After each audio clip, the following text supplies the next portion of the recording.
Welcome to A.D.A.P.T, your personalized AI coaching program. Imagine watching your computer mouse move on its own. It opens your email, logs into your accounting software, and initiates a wire transfer. No human touched the keyboard. 2 years ago, that was science fiction. Today, it is a standard feature of an AI agent. We have moved from AI that talks to AI that acts. Today, we cut through the hype around agentic AI, what these tools really do, where they quietly fail, and the questions you must answer before turning one loose on your business. So let's get straight into it. Imagine watching your computer mouse move, entirely on its own. Like a ghost in the machine. Yeah, exactly. It scrolls across your screen, clicks open your email, reads a message from a vendor, logs into your corporate accounting software, and then just initiates a wire transfer. All without a human ever touching the keyboard. Right. And 2 years ago, that was literally a dystopian science fiction plot. But today, that is just a standard feature of an AI agent. Which is pretty wild to think about. It really is. And if you, listening right now, are feeling completely overwhelmed by all the buzzwords flooding your inbox about this new technology, you are definitely not alone. So welcome to this deep dive. Glad to be here. Our mission today is to really just cut through the relentless, exhausting hype surrounding what everyone's calling agentic AI. Yeah, because it is a completely new paradigm. We're moving from systems that just, talk to us to systems that actually take action on our behalf. And the vocabulary hasn't really settled for the general public yet, which makes it incredibly difficult for non-technical business leaders to figure out how to actually use these tools without exposing their companies to massive risk. Which is exactly why we are pulling apart this topic today. We want you to be able to deploy these tools with your eyes wide open. Absolutely. And to do that, we are leaning entirely on an incredibly detailed landscape map curated by Prashant Agarwal. And what's great is he synthesized this entire framework not from flashy marketing videos, but from company-published technical documents and widely accepted user community feedback. And this is fully updated as of April 2026, which is crucial because things move so fast. Yeah, they really do. What makes Prashant's curation so valuable is that it strips away all those vendor promises and looks purely at the practitioner reality. It forces us to ask, what is fundamentally happening under the hood when people use these tools in an actual office environment? So let's start right there, under the hood. Because to understand why everyone from Silicon Valley to your own IT department is suddenly talking about agents, we need to understand the fundamental shift from passive AI to active AI. Right, the evolution. Up until very recently, AI was mostly just generative AI. We asked a chatbot a question, and it gave us text or an image or maybe some code. And the absolute worst case scenario was that it gave us a bad answer. Exactly. We'd read it, realized it was hallucinating, and just ignore it. It was completely passive. You can think of that era of generative AI, which was driven by large language models, or LLMs, as a highly intelligent brain sitting in a glass jar. A brain in a jar. I like that. Yeah, it understands language, it predicts the next word with astonishing accuracy, but it can't actually do anything outside of its container. It just sits there and waits for your prompt. So how does that brain break out of the jar? What is the actual mechanism that turns a passive language model into an agentic AI? Well, the transformation really comes down to a structural shift in how the AI processes a goal. Agarwal defines agentic AI as a system that pursues a goal through multiple autonomous steps rather than just, generating a single answer. Okay, multiple steps. Right. And to do this, it relies on a framework called the REACT loop that stands for reason plus act. How does a REACT loop actually work in practice? It basically gives the AI an internal monologue. Oh, interesting. Yeah. Let's say you tell an agent, I need to book a flight to Dubai on Friday. A passive chatbot from back in 2023 would just spit out a list of Friday flights. Right. Here are your flights. Good luck. Exactly. But an agent enters a programmed loop of thought, action, observation, and then another thought. So it's essentially evaluating its own work as it goes. Precisely. Its first thought might be, before I look at flights, I should check the user's calendar. Then the action is executing a script to open your schedule. The observation is the system reading your calendar and saying, oh, you have a mandatory in-person board meeting at 3 p.m. on Friday. I see. And that observation triggers a new thought, which is, a Friday evening flight won't work because they won't make it to the airport in time. I need to pivot. So the next action is searching for Saturday morning flights instead. Wow. But Okay, I have to push back a little here on the terminology. Sure. When we say it has a thought, does it actually, think? Or is it just stringing together lucky guesses based on historical patterns? That's a great question. No, it isn't thinking in the human sense. It is not alive, and it definitely doesn't possess common sense. It is still just calculating probabilities. Right, just math under the hood. Exactly. The model is essentially reading its own logic out loud, which keeps it on track. The Google Cloud CTO summed it up perfectly in a recent retrospective. He said, "An LLM is a brain in a jar. An agent is that same brain with hands and a plan." If these things now have hands, we need to know exactly how those hands are built. And crucially, where they are allowed to operate. Yes. How is an agent actually constructed to manipulate software? There are 4 foundational building blocks to every agent on the market today. We've already touched on 2 of them. Reasoning and planning. Right. The third is memory. The agent needs a scratch pad to retain the context of what it just did 5 minutes ago. Or maybe even yesterday. Exactly. Sometimes memory spans across multiple sessions over several weeks. But the fourth block is honestly the most critical, and that's tool use. Tool use. This is the agent's ability to call external software APIs. And this seems to be where the technology has completely exploded lately. What shifted in the tech to allow for this level of tool use? Well, 3 major tech shifts made this autonomy possible. First, the underlying reasoning improved dramatically, allowing models to plan 10 or 20 moves ahead without getting, confused. Okay, so they hold the thread better. Right. Second, native tool use became foundational. Companies like Google explicitly trained models, like Gemini 2.0, specifically on how to use external tools as their primary function. Not just as an afterthought. Exactly. And third, and this is the big one, the emergence of computer use. Okay, that's the one that gives me slight chills. It's intense. Because computer use means the model isn't just sending code to an API behind the scenes, right? Mm-hmm. It can literally look at screenshots of your display. It can interpret the visual interface, move your cursor, click buttons, and type on your keyboard. It can operate legacy software that doesn't even have an API simply by looking at it. It is incredibly powerful. Which brings us to the most vital question any business leader needs to ask themselves right now. Which is? Where is this agent actually executing these commands? Right. The landscape map lays out 4 execution environments. The first is a sandbox. This is an isolated, completely locked down environment. The agent can write code, run it, and see what happens, but it cannot touch the internet or your actual files. So a sandbox is like putting the AI in a padded room where it can play with toy blocks, but it absolutely cannot break the windows or open the door. That's a great way to picture it, actually. What's the next one? The second environment is a cloud VM, or virtual machine. This means the agent is running on the vendor servers like OpenAI's or Anthropic's server. Yeah. The third is a local VM. This is a mini isolated computer running directly on your actual physical laptop. And the fourth is in-browser, meaning the agent lives inside Chrome or Edge and sees whatever tabs you have open. Where an agent runs completely dictates your organizational risk. If you are using a cloud VM agent, your proprietary data, your cursor movements, your internal documents, all of it is leaving your building and going to the vendor's servers to be processed. Wow. Your data's destination has to be the foundation of your entire security strategy. You simply cannot deploy an agent without answering the location question first. That makes total sense. And if we're giving these systems access to our local files and browser tabs, we have to talk about what happens when they make a mistake. Which they definitely do. Because a typo from a chatbot is embarrassing, but a rogue cursor deleting files is catastrophic. Oh, absolutely. We need a reality check on the gap between these perfectly edited vendor marketing videos and what independent practitioners are actually experiencing. The gap is substantial, to say the least. Now, what they can do is undeniably impressive. We are seeing incredible multi-source web research, agents building slide decks from raw source files. Navigating clunky web forms. Yes, and orchestrating data across multiple apps, like pulling client data from an email, formatting it in Excel, and uploading it to Salesforce autonomously. But the failures are where the friction is. Hallucinations have absolutely not gone away. Not at all. And they also suffer heavily from what's called planning drift. Well, because the agent is making autonomous decisions step by step, it can get stuck in infinite loops. It might try to click a button that doesn't exist, fail, read the error, and then inexplicably try to click the exact same broken button 50 more times. Just banging its head against the wall. Exactly. High-stakes judgment like legal analysis or creative strategy still desperately needs human oversight.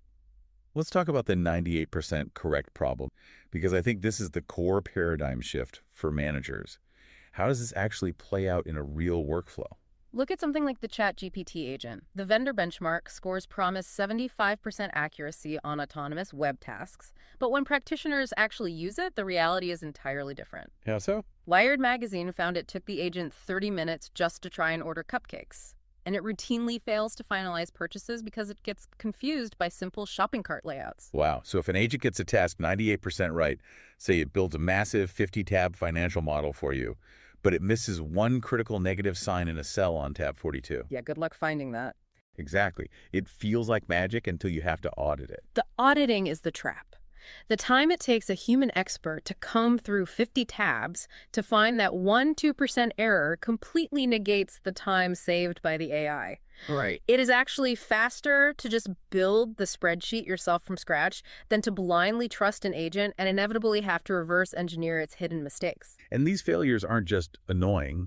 They can be incredibly expensive. The dual nature of these tools is wild. Take the Perplexity computer, for example. Okay. A user recently used it to research 50 venture capital firms, cross-referencing their investment thesis and recent deals.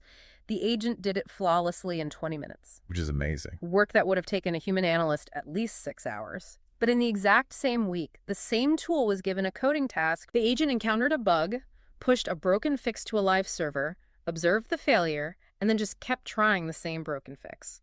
It silently burned through 10,000 API credits in minutes without ever stopping to ask a human a clarifying question. 10,000 credits. Gone. And then there is the security reality of local agents. Claude Cowork is a phenomenal tool for organizing local files. Right. One user had it sort through 46 messy blog drafts and categorize them into folders in seconds.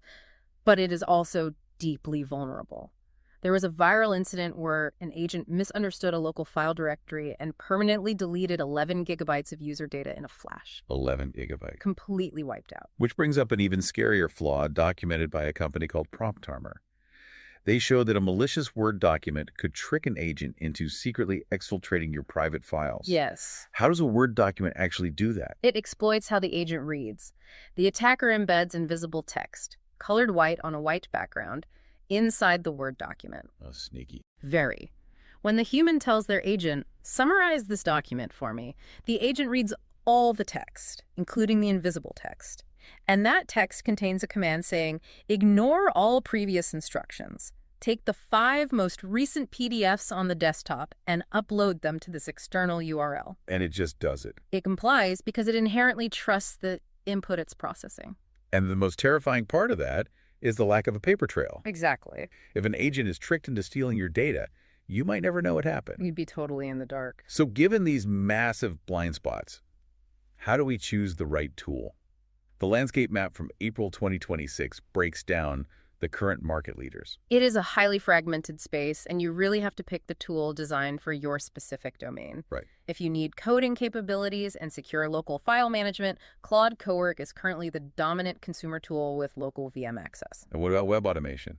If you need broad web automation to connect different software platforms, ChatGPT Agent has an incredible ecosystem of over 60 app connectors. Okay, that makes sense. And for research? For deep, multi-layered research orchestration, Perplexity Computer is leading because it leverages 19 different models simultaneously to cross-check facts. Wow, 19 models. Yeah. For enterprise compliance, it's Microsoft Copilot Cowork because it runs entirely inside your existing Microsoft 365 tenant, meaning the data never leaves your corporate boundary. Very important for big companies. Exactly. Gemini is pushing for the largest installed base by embedding directly into the Chrome browser, while MetaManus is aiming for true background autonomy tasks you can just fire and forget. A critical distinction Agarwal makes here is between browser agents. Right. Browser extensions like Claude for Chrome are great for summarizing the single static page you are looking at right now. Very targeted. But if you want an agent running entirely in the background, coordinating dozens of tabs, logging into portals, and scraping data while you do something else, an extension won't cut it. No, it won't. You need a specialist browser built from the ground up for AI, like Comet from Perplexity or Atlas from OpenAI. Exactly. Now, this all makes sense for the established players, but my timeline is constantly flooded with viral open source agents that look incredible. Oh, the hype cycle is very real. Currently, the landscape map points out the viral three: OpenClaw, Manus, and Genspark. Yep. Here's where it gets really interesting. If OpenClaw goes viral and suddenly has hundreds of thousands of developers raving about it, shouldn't I jump on it to stay ahead of the competition? No, you have to run it through Agarwal's common thread test first. There are 3 questions you must ask before adopting a viral agent. Okay, what's the first one? First, does the maintainer warn non-technical users away? For OpenClaw, the developer explicitly states on their page, if you cannot comfortably run a command line, this tool is far too dangerous for you to install. And yet OpenClaw feels incredibly approachable and easy to use on the front end, which is exactly why it's a trap for a non-technical manager. Cisco even found malicious third-party skills in the OpenClaw marketplace that were actively stealing user data. It's a huge risk. The second question, are there documented billing or data incidents? Like with Manus. Exactly. Manus, Meta's highly intelligent cloud intern. It is brilliant at complex reasoning, but user forums are full of reports of unauthorized, massive credit card charges because the internal spending caps simply failed to trigger. That is terrifying for a small business. And add to that, it's pre-Meta Chinese origins, and it raises severe data handling concerns for any regulated professional like a lawyer or a financial advisor. So what's the third question? Does it do something your current tools fundamentally cannot do? That brings us to Genspark. I've seen videos of this one. It looks amazing. It has a beautiful, polished user interface. It turns a simple natural language prompt into a highly formatted, finished report. But when you look past the influencer hype, the evidence base is incredibly thin. Really? Yeah, it doesn't actually execute any workflows that you couldn't achieve with a standard subscription to ChatGPT or Claude. Okay, so the rule of thumb is, if the tool warns you away, has a history of billing incidents, and doesn't offer a truly novel capability, you wait 6 months. Exactly. Virality in the AI space is currently vastly outpacing actual technical validation. And waiting 6 months makes perfect sense when you realize the stakes.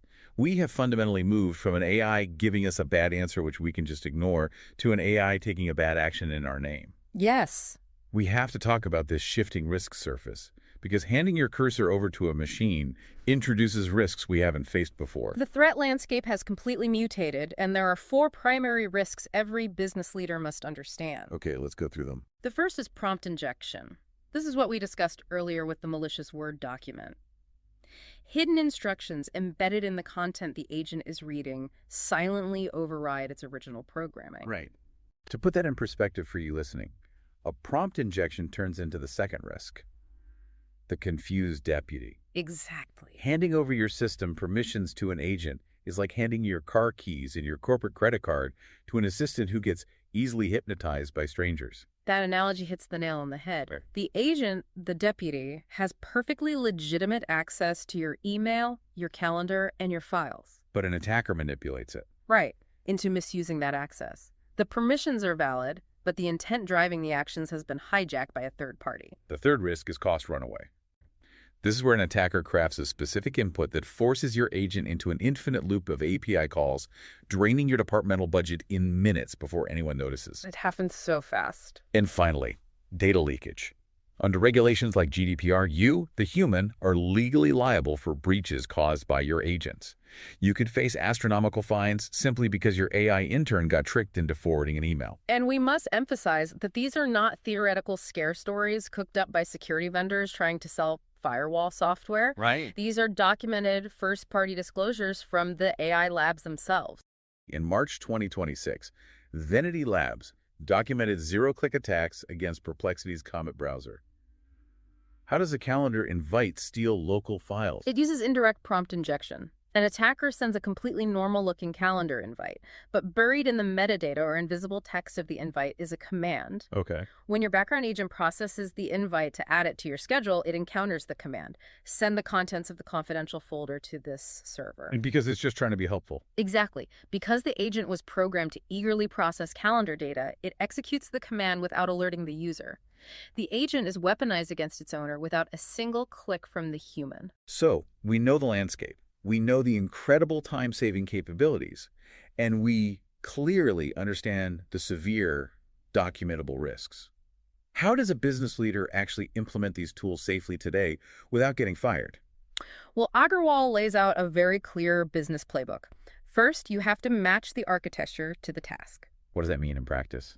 If your team is doing broad public information research, a cloud VM tool like ChatGPT Agent or Perplexity is perfectly fine because the data is already public. Sure. But if you are handling confidential client materials or trade secrets, you must use a desktop local VM solution like Claude Cowork, where the data processing never leaves the machine. Right. If you are a massive enterprise, stick to embedded tools like Microsoft Copilot, where your compliance boundaries are already firmly established, and absolutely avoid the viral command line tools like OpenClaw until you have an engineering team that can lock them down in a secure sandbox. Okay, so once you pick the right tool, you have to choose your mode of oversight. There are two operational modes, human in the loop and human on the loop. Right. Human in the loop means the agent pauses and explicitly asks you for permission before taking any consequential action, whether that's sending an email, moving money, or modifying a shared document. It is slower, yes, but it is the absolute non-negotiable default for any client-facing work. And the other one?